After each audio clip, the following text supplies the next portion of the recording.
guys, coming to you live with hopefully another helpful fitness tip. Today I wanted to cover foam rollers, different types of foam rollers, what they do, and how to weave out some of the ones you probably don't need. Foam rollers are a great product where it actually helps you to loosen up some of the muscle groups that ends up being tight just because of the way that we move or certain activities that we like to do.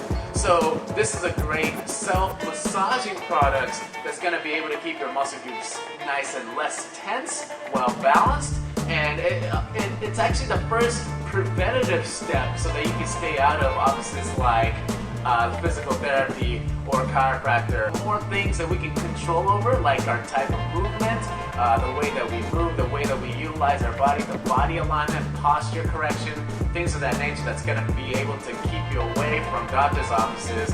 And I think these things are one of the first steps to help you get there. We'll cover how to utilize these things another time, but today let's talk about the different types of foam rollers that's out there. One of the first things that you'll notice that these guys are the most common foam rollers that you're going to see at a commercial gym or at the doctor's office. They usually go by how squishy they are or how soft they are as opposed to how hard they are. Usually the white ones are the most lightest out of all of them. So they end up getting squished after a while if you end up laying on it for too long. And then so they'll end up usually seeing, I don't know if you guys can tell, but this one's actually lost the shape a little bit. And this was the next hardest one. If you kind of like press on these, you'll be able to tell how hard these things are. This guy's actually the hardest one that's out there. They usually come in 3-foot length. They usually range anywhere from like 20 bucks all the way up to I think $50 or $60, something like that. But I always tell my guys, try to spend an extra, $10, $20. Find yourself a good one that's going to last you a long time.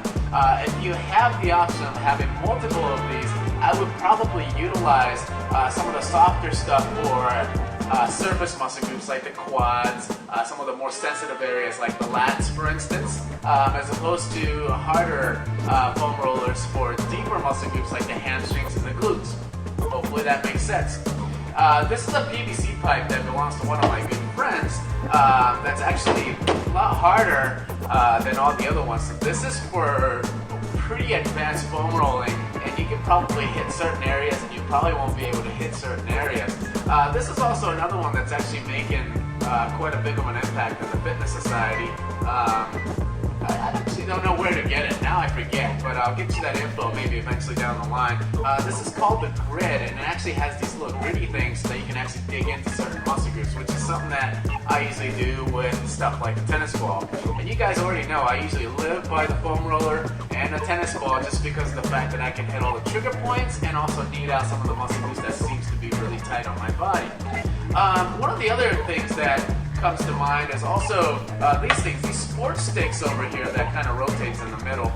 They work great, but these things are rather expensive, I think, at least in my opinion anyway. They usually range anywhere from like $25 all the way up to like $85, so some of the longer ones.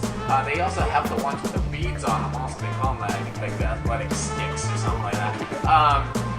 But one of the best remedy to that is another one of my home and fitness tip is that you can use, and I got this in Chinatown, a dough rolling rolling pin for, I think I got it for $327, I believe was the total price on this, as opposed to the $25 to the $85 range.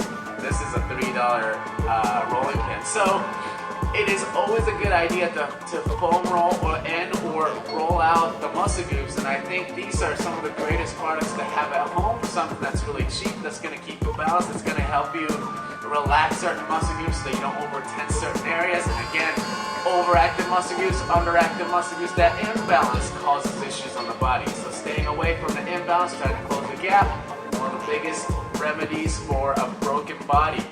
So try to go get yourself one of these things, and we'll talk about how to utilize them next time. I hope this tip really helps. I'll talk to you guys later. Peace, I'm out.